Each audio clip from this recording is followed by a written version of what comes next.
bucka. Ha. You know the deal.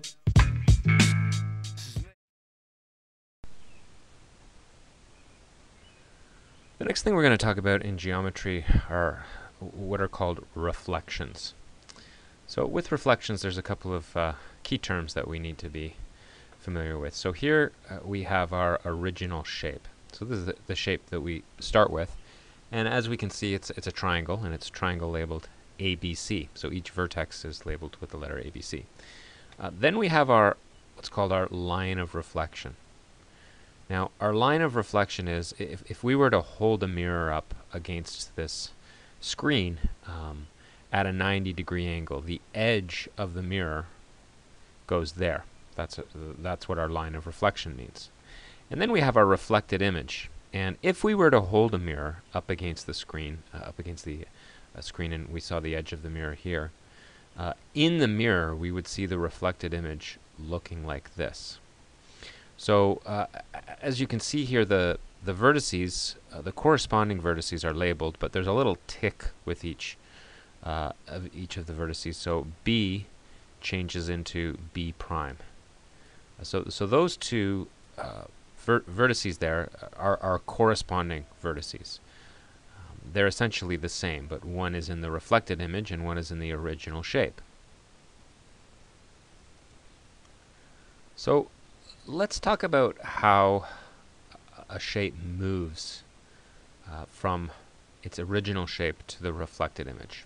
Usually when we're moving a shape, we want to move the vertices. So as I just said, vertex B goes to vertex B prime there.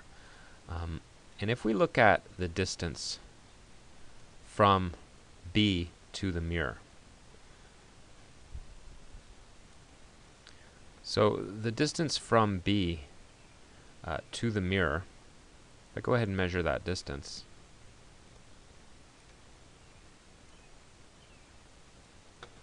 see it's about 2.89 centimeters.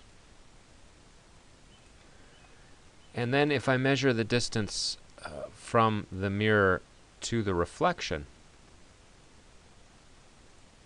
you can see it's the same. So the length of the green line here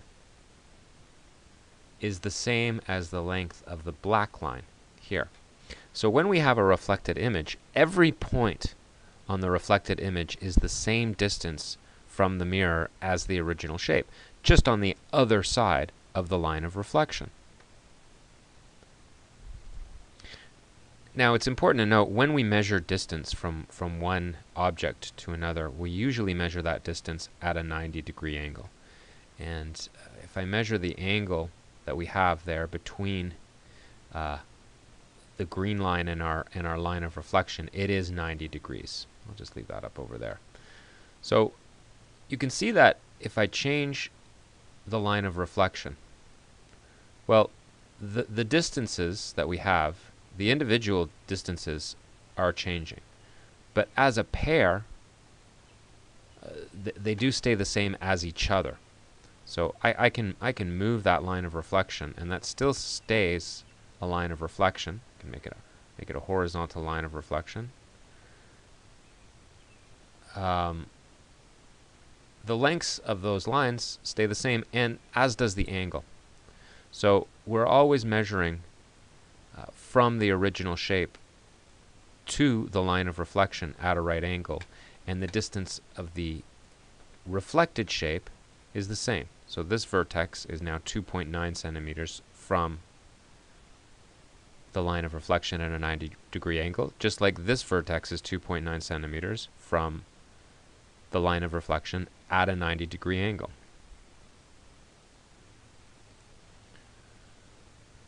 Doing reflections on a Cartesian plane can help us also see how reflections work.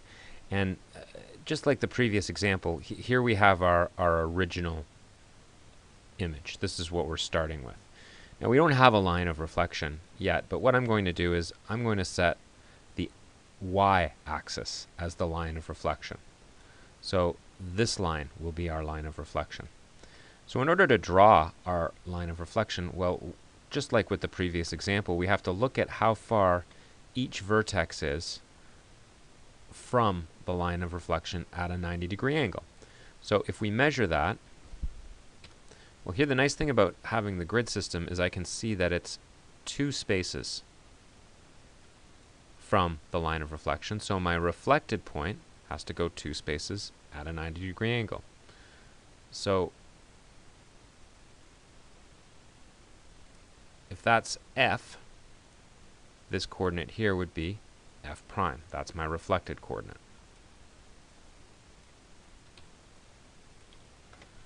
If I move down the shape here, if I want to, say, reflect this vertex next, well, again, I can see it's 2 spaces from the line of reflection at a right angle. So the reflected vertex will go 2 spaces from the line of reflection on the other side. And if we continue to put our coordinates the same distance from the line of reflection at a right angle, but on the other side, our reflected image ends up looking something like this.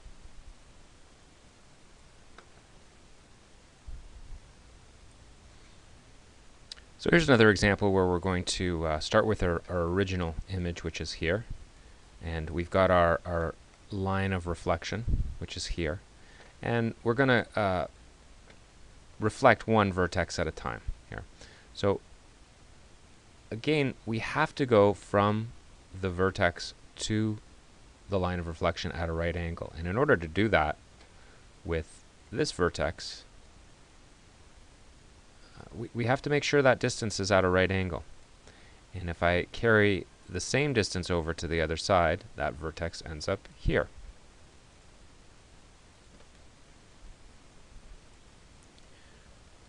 If we look at going from this vertex to the mirror at a right angle, it's going across the diagonal 1.5 times. So again, I have to go across the diagonal 1.5 times on the other side of the mirror. And next, let's try this vertex here. So now I'm going across the diagonal twice to meet the line of reflection at a right angle. So again, I have to go across the diagonal twice here on the other side of the line of reflection. So this shape is starting to take shape here. If I move this vertex, again, I have to go through the diagonals, through 3 diagonals to meet that line of reflection at a right angle. So I have to go through 3 diagonals on the other side.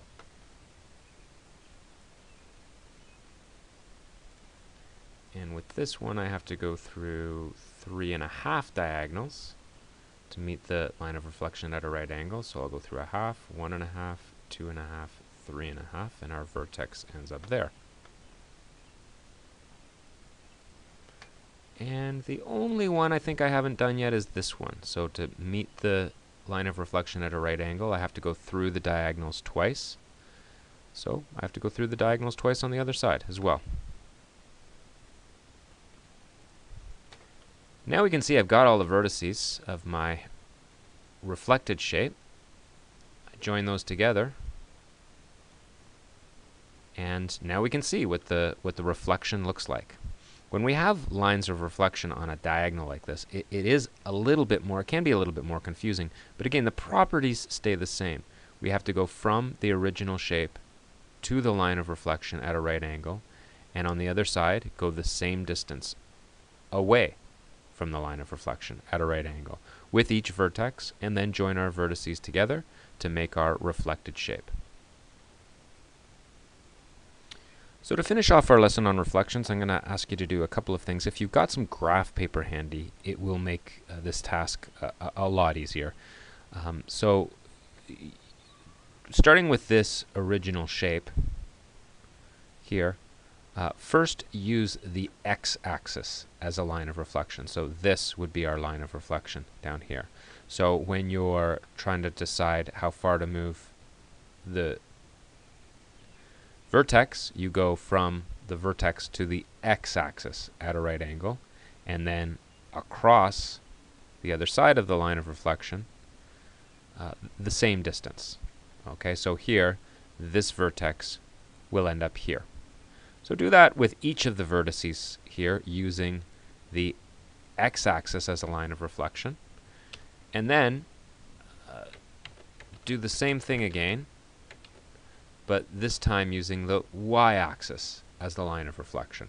So you go from each vertex to the y-axis at a right angle, and then on the other side of the right axis the same distance to move each vertex. So again, I've done this one here. There's the original vertex, and this is the reflected vertex.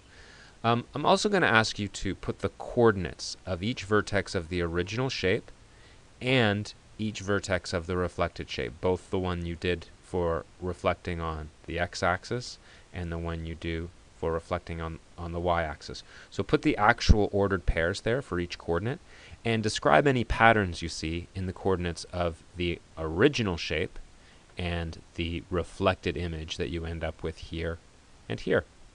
If you're able to do that, congratulations, you now have a firm understanding of reflection.